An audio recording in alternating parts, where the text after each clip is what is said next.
Selamünaleyküm. Herkesin günü hayrola. Hatice ile Dikişe Dair'e hoş geldiniz.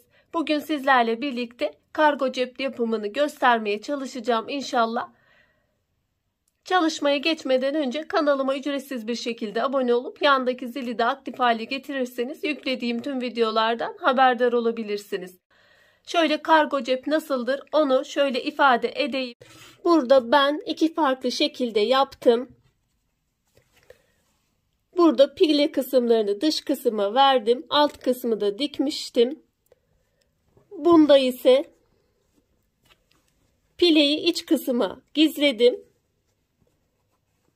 Bunun alt tarafını da dikmedim. Arzu ettiğiniz şekilde, hatta şuraya pile dahi vermeden de direkt normal şekilde de yapabilirsiniz. Ben bu iki şekli anlatmaya çalıştım. Sadece şurada yapmanız gereken şu pile kısmının spor dikişini burada yapmıştım. Bunu yaparken unuttum. Videoda buna dikkat edebilirsiniz. Şu kısmı yapmadan önce şuranın spor dikişini ilk önce yapmanız gerekiyor. Şimdi bu çalışmaların yapılışına ayrıntılı bir şekilde geçelim. Şöyle kağıtta ifade edeyim öncelikle. 21 santim olarak belirledim en ve boyunu. Bu kumaşımızın ilk hali, bitmiş hali değil. Burada şöyle tam ortasına 2 kat yapıyoruz kumaşımızı. Orta kısmını belirliyoruz. Ben burada kırmızı çizgiyle belirttim. Bir tane referans çizgimi çektim. Bu çizgiye göre hareket edeceğim. Bu çizginin 3 santim bu tarafına, 3 santim bu tarafına, 1,5 santim şeklinde bir pile vereceğiz. Burada pileyi dış kısma verdim. Dışta kaldı. Dış görüntüsü bu şekilde. Buradaki çalışmada ise iç tarafına vereceğim. Dış tarafını vermek için şu şekilde katlıyoruz. 1,5 santimini aldım orta çizgiden. Katladım. Şu şekilde. Şuradan göstereyim. Altta ve üstte 1,5 santim, 3 santim bir fazlalık payımız oldu. Bu tarafta da aynı şekilde yapıyorum. Orta çizgiden 1,5 santim aldım. Şu şekilde katladığım zaman pilemiz dışta olmuş oluyor. İç tarafa nasıl alabiliriz pilemizi? Burada da dış kısımdan başlıyoruz. Buradan başladım. Orta çizgiye doğru getiriyorum. 1,5 ortada kalmış oluyor. Bu şekilde pilemiz. Buradan da tekrar dış çizgiden alıyorum. Pilemizin ortasına doğru yapıyoruz. Burada da pile kısmımız iç kısımda kaldı. Diğerinin tersi, kumaşı terse çevirmiş gibi düşüneceksiniz. Pile iç kısımda kalıyor. Ayrıca cep kısmının üst tarafında şöyle 2 santimlik 4 santim. Normalde bitmiş halinden 6 santim ortada pile için fazlalık. Birer santim yanlardan 8 santim. İstediğimiz cebin en olarak 8 santim fazla kumaş almamız gerekiyor. Boy olarak da istediğimiz ölçünün dışında 2'şer santim, 2 daha 4 katlama paylarımız, üst kısımda katlaması, bir de altta katlaması, 5 santimde boy bölümünden fazla almamız gerekiyor. En bölümünden 8, boy bölümünden ise 5 santim fazla almamız gerekiyor. Şimdi bu şekilde yaptım. Pilelerimi içe sakladım. Sonra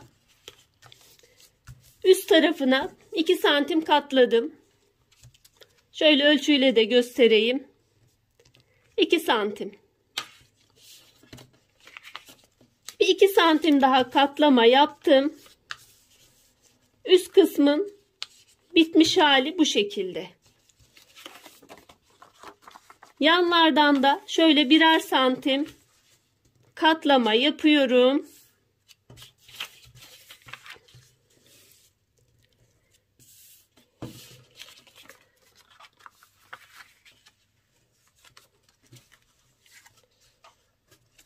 Cebimizi oluşturmuş olduk. Yan biyeleri için en olarak şöyle ben göz ayarı yaptım bunları. 7 santimlik bir kumaş aldım. 6 santim de alabilirsiniz, fark etmez. 1 santimden biraz fazla, 1,5 santime yakın bu taraftan kıvırdım. Bu taraftan da aynı şekilde kıvırdım. Şöyle bitmiş şeklini 4 santime aşkın, yani 5 santime yakın bitmiş şekliyle biyem kaldı şu şekilde. Bunu böyle hazırladıktan sonra bir de cep kapağımız var. Cep kapağı için ise şöyle 2 kat şeklinde, 4,5 şekilde kalacak şekilde 9 santim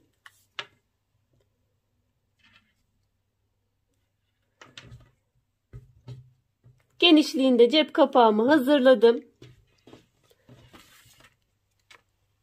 Ölçüsü ise şuradaki bitmiş şekliyle yanlardan dikiş 2 santim fazla şeklinde kalacak.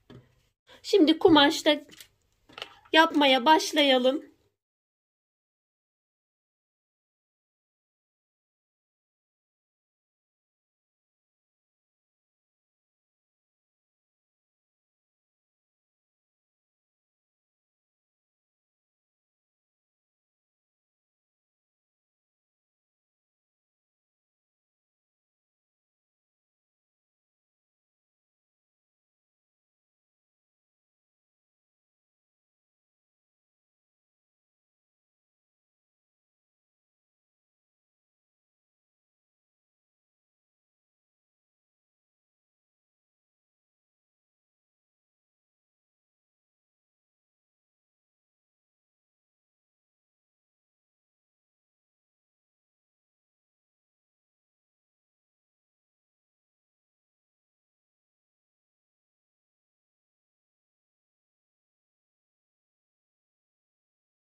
Bu kısmı, benim çizerek yaptığım kısmı ütüde de rahatlıkla yapabilirsiniz. Normalde ben ütüde yapıyorum. Çekim esnasında ütü zor oluyor. O yüzden burada çizerek gösterdim.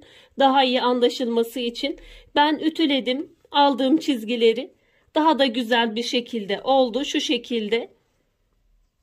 Şimdi ilk önce burada yapmamız gereken cep kısmının şu üst kısımdaki şuradaki dikişini dikmek olacak. İlk önce bunu dikiyoruz. Sonrasında onu diktikten sonra biyemizi zaten hazırlamıştık. Bu kısmı diktik farz ediyorum. Biyemizin ters kısmı üste bakıyor. Cep kısmımızın düz kısmı üste bakıyor. Şu şekilde şuradan yerleştiriyorum.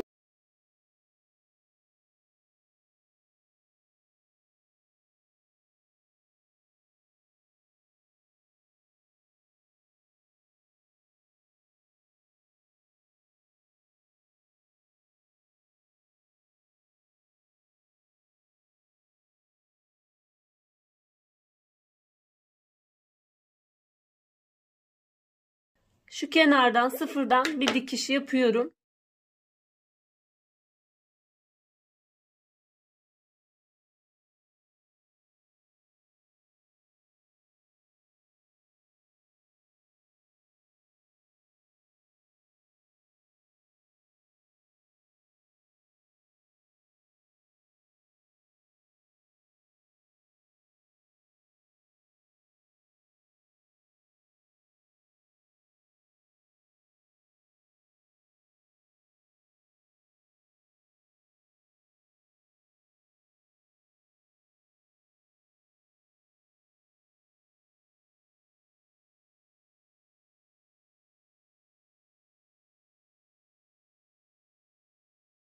İlk kumaşımızı, biyemizi cep kısmımıza ekledik. Sonra normal ana kumaşımıza eklememiz kaldı. Şuradan da sıfırdan diktim. Her iki taraftan da diğer kumaş gözükmeyecek şekilde net bir şekilde diktim. Şu şekilde göstereyim. Şöyle cebimizi yakından göstereyim. Şu şekilde cebimize biyemizi ekledik. Cebimizin ilk patının eklenmesi bittikten sonra ana kumaşımıza cebimizin eklenmesi, bunu da nereye ekleyeceğimizi, nereye yerleştireceğimizi belirlemek için şöyle cebimiz kadar bir çizgiler, hatlar belirliyoruz.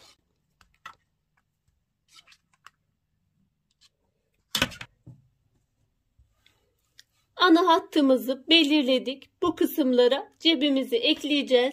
Şimdi bu kısımların yerleştirmesine geçiyorum. Şu şekilde hatları belirledikten sonra şurada tam çizgiye,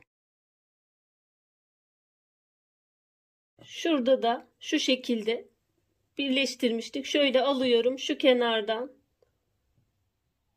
iğneliyorum. Ben şöyle uç kısımlarını iğneleyeceğim. Sonra tutarak dikeceğim. Siz isterseniz komple de iğneleyebilirsiniz. Makinede bu kısımların dikişine geçiyoruz.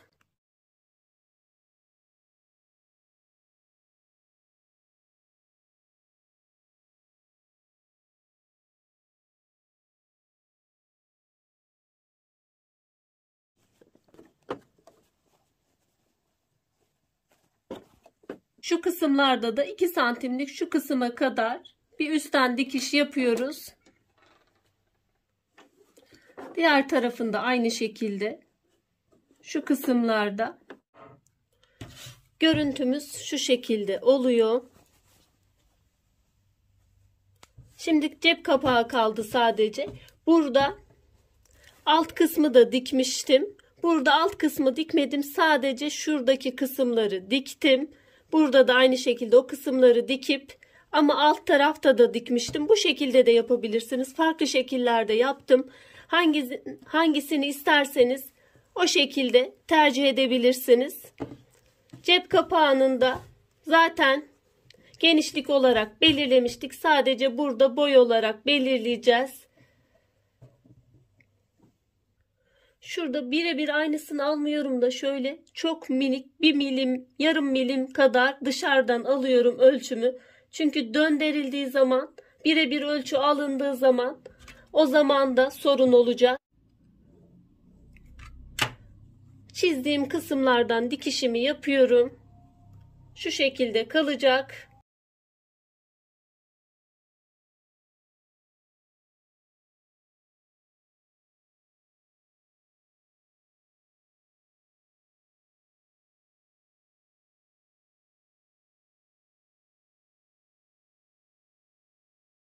Kapak kısmını ütüledim ben. Şöyle şurada yerleştirme yerimizde şöyle sıfırdan değil de 1 milim 2 milime yakın bir kısımdan bir çizgi hattı belirledim. O kısımdan dikeceğim.